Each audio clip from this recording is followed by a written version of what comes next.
For every grandma in the world, there's a different recipe. I'm just happy that I finally found some decent pickling cucumbers this year. We're going to start off by cutting off the ends and slicing them as thick or as thin as you want. Personally, I recommend anywhere in between about a quarter to about an inch. And the ends are going to go in the compost bin. Now here's where a lot of controversy comes into play. I like to sugar mine. Some people like to salt theirs. It really doesn't matter.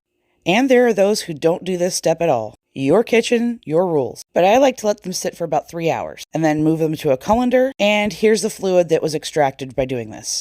Next, I rinse out as much sugar as possible. And if you listen real close, they're still crunchy.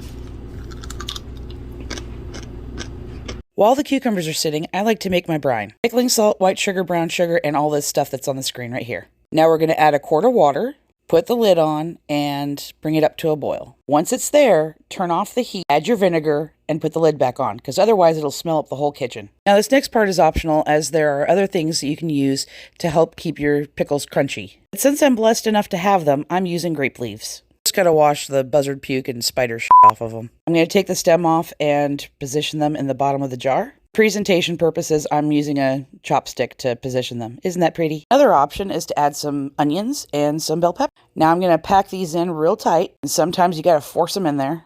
Fill it up with a brine till about 1/2 inch of headspace. Do not forget to debubble. Process these using an atmospheric steam canning method for 10 minutes. But totally do you. Love ya.